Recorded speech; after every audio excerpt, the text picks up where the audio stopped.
Hello friends, I welcome you on my channel JAGDISH. This video is in the series of heat treatment series 2 part 3 is on one of the famous case hardening process, that is liquid carburizing. So let's see what it contains. So content is, first of all, before I go in detail, let me go through this flashback. Prior to this, I have already released heat treatment series 1, wherein there were 8 parts.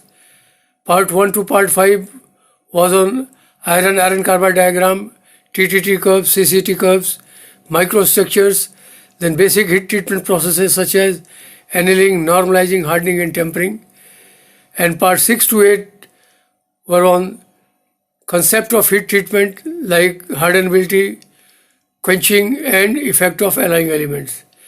So all these were covered in heat treatment series 1. In this heat treatment series 2, I have already released part 1, which is introductory part. Then part 2 was on solid or pack carburizing, and this part 3 is on liquid carburizing. Coverage. What I am going to cover in this, first of all, input steel. What is the steel requirement for doing this liquid carburizing? Here I will explain here itself. It is, last time also I have explained it. Mild steel, low carbon steel or low alloy steel. All these are applicable for this particular treatment. And if you want to know in detail about the various case hardening steel, then I have mentioned here for your information IS 4432. This is specification of case hardening steel, where you will find lot of steel which can be case carburized. Okay, so you can go through this also, IS 4432. Okay. Now the second part is liquid carburizing process, how this process is done. So after input steel, liquid carburizing process, I will be telling about the process, how it is done.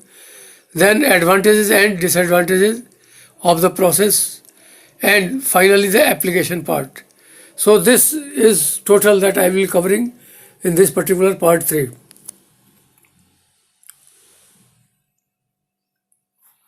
So what is this process? First of all, liquid carburizing involves placing parts in a bath of molten carbon containing material.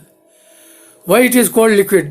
The reason is everything is done in liquid condition. When it's the molten salt is there, just like your pack carburizing, it was all solid carburizing, just like liquid carburizing, wherein the carbonaceous material was basically a solid charcoal.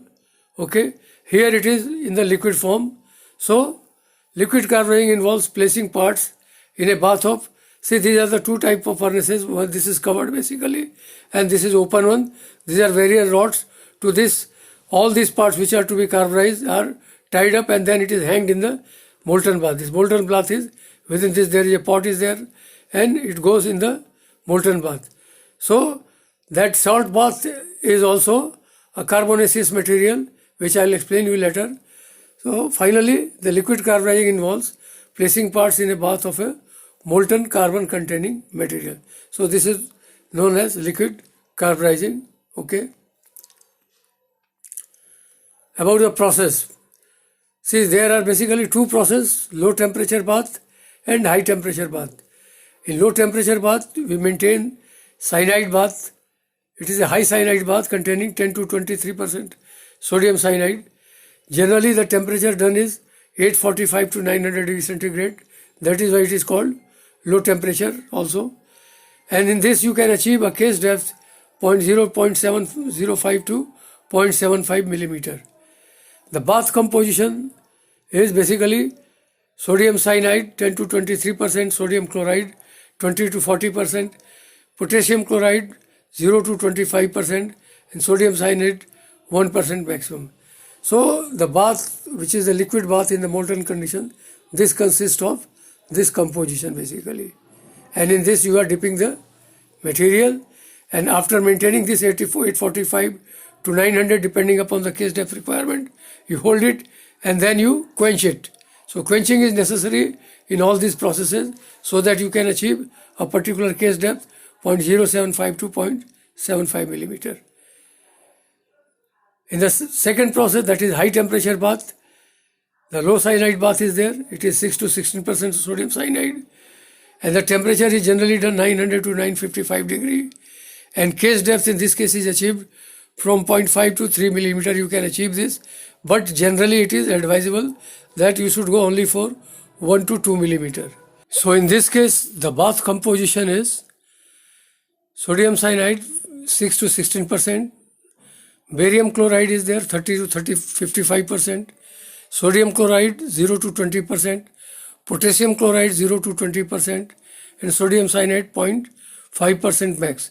So this is the bath composition which is being used for this high temperature bath to achieve a case depth of 0.5 to 3 millimeter, but generally it is advisable you should go for 1 to 2 millimeter. About this process, if you want to know in detail, I have already mentioned here down below, reference ASM, American Society of Metals Handbook, Volume 4. If you want to know in detail about this process, then you should consult this book. This gives in detail about this total process. Okay. So in this I am showing you chemical reactions in the bath, particularly for low temperature bath. You see various reactions which takes place within the bath, and some of the reactions are reversible, okay, both sides, and others are one-sided. See, this also is a reversible reaction. So this formation is there, and as a result of this reaction, the nascent carbon is produced here, nascent carbon is produced here, and it is here. And this nascent carbon basically penetrates the body or the part which is hanged in the molten bath. You see here some of the nitrogen is also there, nascent nitrogen. So some amount of nitrites also form, but compared to carbon or carbides, these are very less. So that is why we call it liquid carburizing, not nitriding. Okay. In this case, the case depth is achieved by holding the bath at particular temperature for this shows.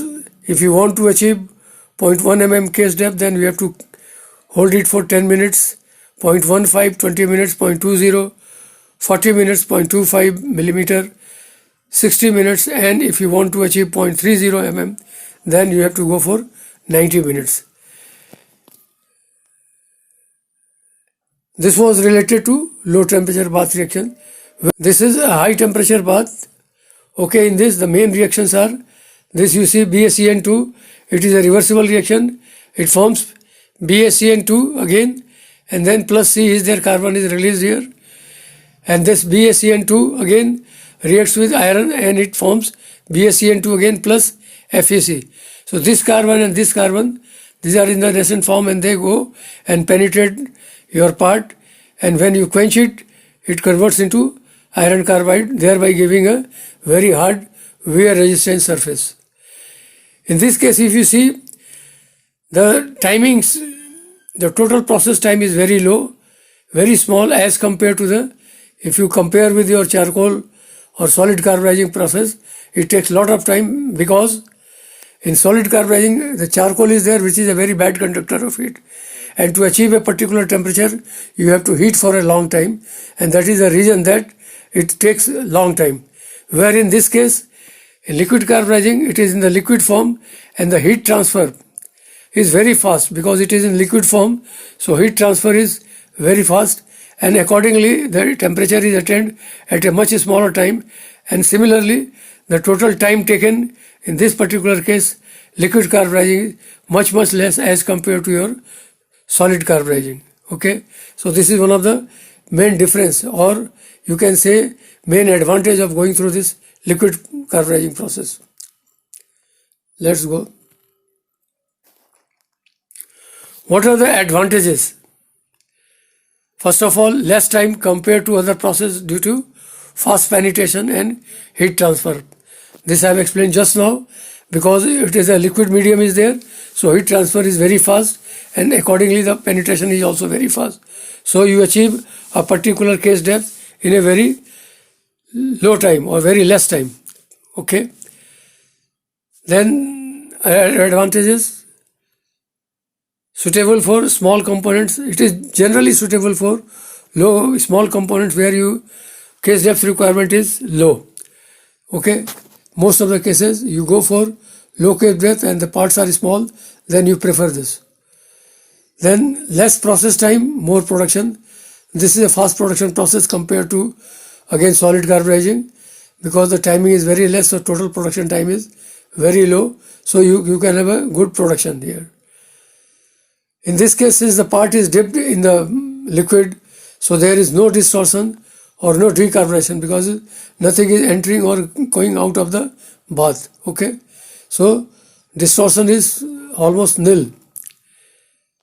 Since component is immersed, no oxidation and scale formation, that is also there, because it is already dipped, so there is no oxidation of the part, or thereby there is no scale formation. You must have seen it when you do it, and when you take out the part, it remains and it shines like anything, just like original part. So there is no distortion, no scale formation, no oxidation, and no decarburization. These are the very important advantages of this particular process. Then the sixth is uniform case depth can be achieved with proper composition of the bath. If you maintain the composition of bath, whether it is a low temperature or high temperature, you can achieve a uniform case depth. So these are various advantages of this liquid carburizing. Now I'll tell about disadvantages. It is again labor intensive. You have to load the part, take out the part, then again dip it in water quench, again do it. So all these things, they take lot of labor intensive. You have to involve lot many people. Okay, so it is a labor intensive. Then it is hazardous because of handling of the and disposal of the sodium. Since you are using sodium cyanide as one of the major salt, and it is a poisonous case, so in this case the handling and disposal of the sodium cyanide, it affects. So that is why it is disadvantages, because it is hazardous in nature. Then costly equipments are costly. Even salts which are being used in this, they are very costly, so it's slightly costly process. Surface should be free. The condition is that whatever part you are doing, the surface of the part should be free from oil, paints, rust, etc. Otherwise they will go and they will contaminate your bath, thereby you will not achieve the proper case depth and in proper time also. So you have to maintain that the parts are clean and there should not be any oil, paint or rust, etc. on the part. So you have to, so this is basically, if you go by this is disadvantages. Okay, so I have explained you here advantages and disadvantages of this liquid carburizing. Now I will go for application. Used for fasteners like bolts, nuts, studs, much, because they are smaller parts and they ask for a smaller, very low case depth also requirement. So in this case it is used. Then it is suitable for even auto components like gear shafts, which are small size. They are used for this and they need a very low case depth, even shafts also. So this process is suitable for small auto components. Applicable to low case depth requirement. It is again wherever there is a case depth low is required, then you go for this. It improves wear resistance, corrosion resistance, fatigue and impact strength of the part. While doing this, you penetrate this carbon and that makes it very hard on the surface. So it gives a wear resistance and accordingly corrosion resistance is also good, and fatigue and impact strength is also improved. So altogether you get a very good component having a good wear resistance and good toughness also.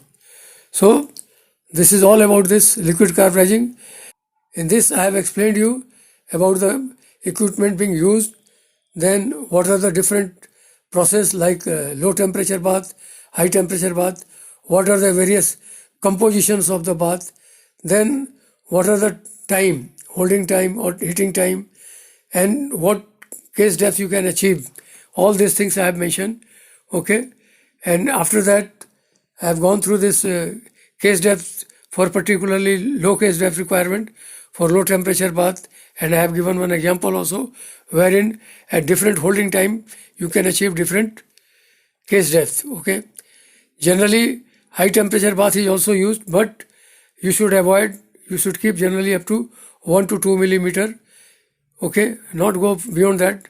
You can achieve it, but then you have to go for a very high temperature, which will deteriorate your equipment also, and maybe it will not give uniform case depth.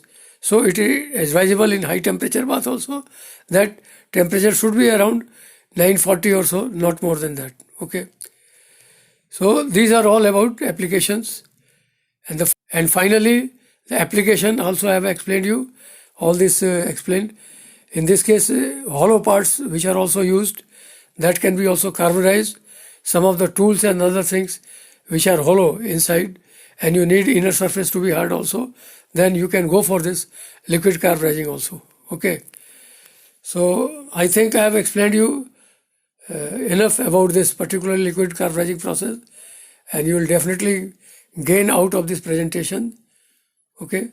So if you have liked my presentation, then like it, give your comments also. Okay. And if you are new on my channel, then I request you to kindly subscribe also, because your subscription will give me a lot of energy. Okay, so that I can make fresh thing for you and for your benefit. So with these words, I complete this process here itself. Okay, the next part will be part 4, that will be on gas carburizing. So thanks for your patience listening. Thank you very much.